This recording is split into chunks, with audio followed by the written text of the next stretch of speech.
കടയ്ക്കൽ ദേവി ക്ഷേത്രത്തിലെ വിപ്ലവ ഗാനാലാപനവുമായി ബന്ധപ്പെട്ട ഹർജി ഹൈക്കോടതി വീണ്ടും പരിഗണിക്കുകയാണ്. പരിപാടിക്കിടെ രാഷ്ട്രീയ പാർട്ടികളുടെ കൊടി കാണിച്ചിരുന്നോ എന്ന് കോടതി ചോദിച്ചു. ദേവീക്ഷേത്ര ഉപദേശക പ്രസിഡന്റ് കൂടിയായ CPM ബ്രാഞ്ച് സെക്രട്ടറിക്ക് കോടതി നോട്ടീസ് അയക്കുകയും ചെയ്തു.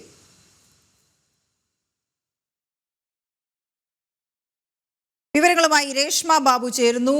രേഷ്മ, പ്രധാനപ്പെട്ട ചില കാര്യങ്ങൾ, അതായത് ഹൈക്കോടതി നേരത്തെ തന്നെ ഈ വിഷയങ്ങളിൽ ഇടപെട്ടതിനാണ്, ആ വാർത്തകൾ നമ്മൾ നൽകിയതാണ്. ഇപ്പോൾ ഈ വിഷയത്തിൽ പക്ഷേ ഇത് ആവർത്തിക്കുന്നൊരു സാഹചര്യം പലപ്പോഴും കണ്ടിട്ടുണ്ട്. അതുകൊണ്ട് തന്നെ മറ്റിടങ്ങളിൽ കൂടി, മറ്റ് ക്ഷേത്രങ്ങളിൽ കൂടി ഇത് ഉണ്ടോ എന്ന സംശയങ്ങൾ പലയിടത്തും നോട്ടീസുകളിൽ കാണുന്നു. ഈ ഒരു സാഹചര്യത്തിൽ കൂടിയാണ് ഈ വിഷയത്തിൽ ഒന്നുകൂടി കോടതി ഇടപെട്ട് ചില ചോദ്യങ്ങൾ കൂടി ചോദിച്ചിരിക്കുന്നത്. അതായത് ഈ വിപ്ലവ ഗാനാലാപനവുമായി ബന്ധപ്പെട്ട ഹർജി ഇപ്പോൾ ഹൈക്കോടതി വീണ്ടും പരിഗണിച്ചുകൊണ്ടിരിക്കുന്ന സാഹചര്യമാണുള്ളത്.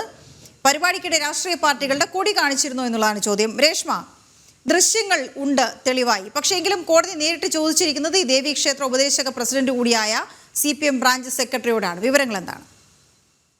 അവീണ, കടയ്ക്കൽ ദേവീക്ഷേത്ര ഉത്സവത്തിനിടെ വിപ്ലവ ഗാനാലാപനം നടത്തിയ സംഭവത്തിൽ അതുമായി ബന്ധപ്പെട്ട ഹൈക്കോടതിയിൽ ഒരു ഹർജി വന്നിരുന്നു. ആ ഹർജിയിൽ നിലവിൽ ഹൈക്കോടതി ദേവീക്ഷേത്ര ഉപദേശക സമിതി പ്രസിഡന്റും CPM ബ്രാഞ്ച് സെക്രട്ടറി കൂടിയായിട്ടുള്ള വികാസിന് നോട്ടീസ് അയച്ചിരിക്കുകയാണ്. ഇക്കാര്യത്തിൽ വികാസിന്റെ മറുപടി ആവശ്യപ്പെട്ടിരിക്കുകയാണ്. ഇന്ന് ഈ ഹർജി പരിഗണിച്ച സമയത്ത് ഹൈക്കോടതി ചോദിച്ചത് ഈ ഒരു പരിപാടിയുടെ പശ്ചാത്തലത്തിൽ ഏതെങ്കിലും രാഷ്ട്രീയ പാർട്ടിയുടെ കൊടി പ്രദർശിപ്പിച്ചിരുന്നോ തുടങ്ങിയ ചോദ്യങ്ങളായിരുന്നു.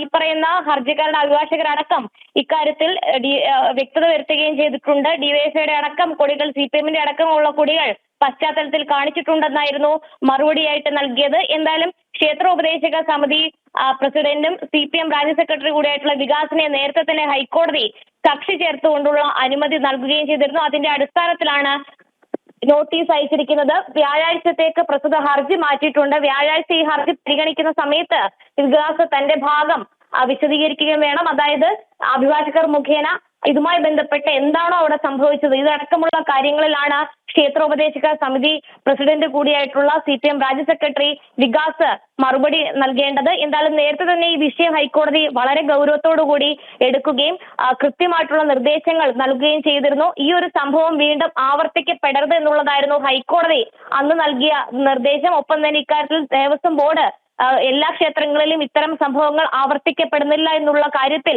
ഉറപ്പ് വരുത്തണമെന്നുള്ള ഒരു നിർദ്ദേശം ഹൈക്കോടതി നൽകിയിരുന്നു. മാത്രവുമല്ല, ഈ ഒരു ഗാനമേളയുടെ മറവിൽ അത് ഭക്തിഗാനമേളയാണ് വേണ്ടത്, പക്ഷേ ഇത്തരത്തിലുള്ള വിപ്ലവ ഗാനാലാപനങ്ങൾ ഒക്കെ തന്നെ നടത്തുന്നത് തെറ്റായ ഒരു പ്രവണതയാണെന്നായിരുന്നു ഹൈക്കോടതിയുടെ വിലയിരുത്തൽ. ഒപ്പം തന്നെ അതിന്റെ ദൃശ്യങ്ങളടക്കം ഹൈക്കോടതി ദേവസ്വം ബെഞ്ച് പരിശോധിക്കുകയും ചെയ്തിരുന്നു. എന്തായാലും നിലവിൽ ക്ഷേത്രോപദേശക സമിതി അധ്യക്ഷനും അതോടൊപ്പം തന്നെ CPM ബ്രാഞ്ച് സെക്രട്ടറി കൂടിയായിട്ടുള്ള വികാസിന് നോട്ടീസ് അയച്ചുകൊണ്ടുള്ള ഒരു നടപടിക്രമത്തിലേക്കാണ് ഹൈക്കോടതി കടന്നത്. ഓക്കെ, ശരി രേഷ്മ.